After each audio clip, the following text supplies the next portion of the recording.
ओम शांति। कैसे हैं आप सभी? उम्मीद करती हूँ परमात्मा के आशीर्वाद से आप सभी बहुत अच्छे होंगे।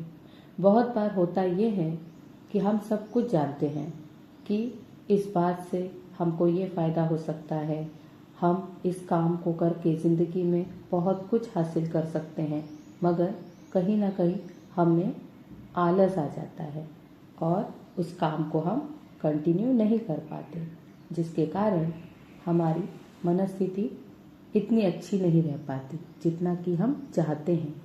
और जब यह काम निरंतरता से नहीं होता है तो कहीं ना कहीं निगेटिविटी, व्यर्थ हमारे ऊपर हावी हो जाते हैं। आज की कहानी इसी बात पर आधारित है। मेरी छोटी बहन ने जब मुझ में चेंजेस देखे तब वह भी ओम शांति से जुड़ गई। उसके बाद उसका ट्रांसफ़र, उसकी शादी, इन चीज़ों में वो इतना बिजी हो गई कि मेडिटेशन करने के लिए भी उसके पास टाइम नहीं होता था।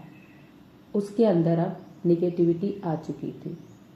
ऐसे ही एक बार उसने मुझसे कॉल पर बात की तो उसका यही कहना पड़ा कि कुछ नहीं होता है ताई, इन सब बातों से हम कितनी भी कोशिश कर लें, हमारे निगेटिव थॉट्स ही क्रिएट होते हैं और वो भी जल्दी क्रिएट होते हैं।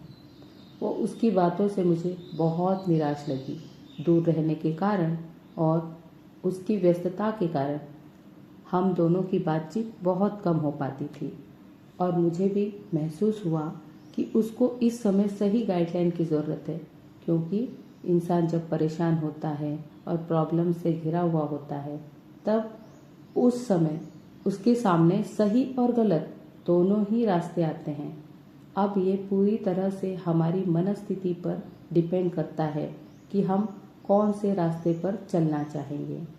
मैंने उसकी प्रॉब्लम, उसकी मन की स्थिति को समझा और उससे मैंने कहा कि तेरी हर बात मानने के लिए मैं तैयार हूँ, मगर मैं तुझसे एक ही रिक्वेस्ट करती हूँ कि तू तेरी लाइफ के 21 दिन, बस 21 दिन मुझे दे दे।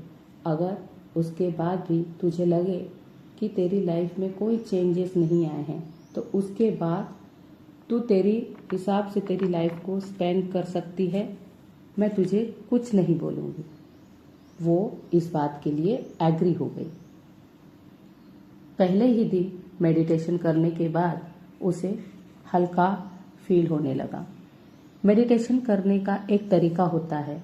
मैंने सिर्फ और सिर्फ उसी के बारे में उसे फर्स्ट डे की काउंसलिंग में बताया और हुआ वही जो पॉजिटिविटी से होता है। उसके मन की शक्ति बढ़ी और धीरे धीरे उसको कोई भी समस्या पहाड़ नहीं लगी।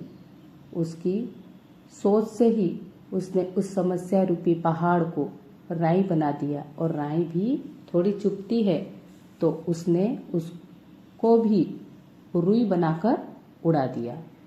मुझे बहुत अच्छा लगता है जब वो भी अपने परिचितों में, अपने दोस्तों में सकारात्मक सोच का प्रसार बांटती रहती है। इस कहानी से हमें एक बहुत ही सुंदर सीख मिलती है कि जिस तरह हमें पेट भरने के लिए भोजन की आवश्यकता होती है, उसी तरह से इस मन को शक्तिशाली बनाने के लिए भी एक भोजन की आवश्यकता होती है और वो है ज्ञान और योग। जब अपने मन को यह भोजन हम निरंतर देते हैं तो वो इंसान कभी कमज़ोर नहीं पड़ता, बल्कि इतना स्ट्रांग बन जाता है कि दूसरों को सही रास्ते पर चलने के लिए प्रेरित करके उसे हिम्मत देता है। ओम शांति।